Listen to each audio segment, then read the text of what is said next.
नाथ मैं आप लोगों के समक्ष एक छोटा सा विवाह गीत प्रस्तुत करने जा रही हूँ। कमेंट में बताइएगा कि कैसे लगा। हर हर महादेव।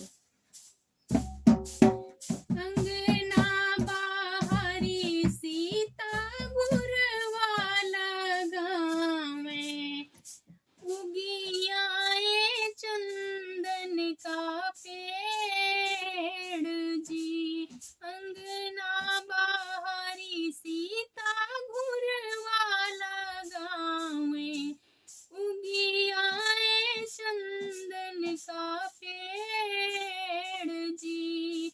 चंदन कटाई रामा डोला बनवावे, चलो सीता हमरे देश जी।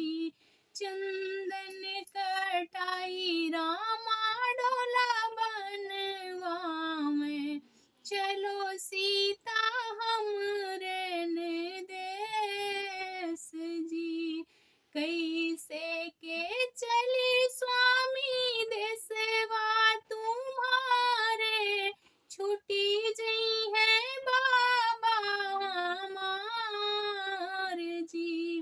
कैसे के चली स्वामी देसवा तुम्हारे, छुटी जई है बाबा हमार जी।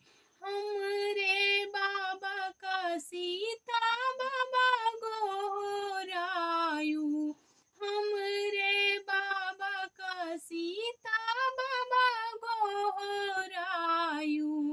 आपन बाबा बिसराए जी। हमरे बाबा का सीता बाबा गोरायु, आपन बाबा बिसराए जी। अंगना बाहरी सीता गुरवाला गावे, उगियाए चंदन का पेड़ जी। अंगना बाहरी सीता गुरवाला गावे, उगियाए चंदन का पेड़ जी। चंदन कटाई रामा डोला बनवावे, चलो सीता हमरे देश जी। चंदन कटाई रामा डोला बनवावे, चलो सीता हमरे देश जी। कैसे के चली स्वामी देसवा तुम्हारे, छुटी जई है दादा हमार जी। कैसे के चली स्वामी देसवा तुम्हारे,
हमरे सीता का हमरे पापा का सीता पापा गोहरायु आपने पापा बिसराए जी।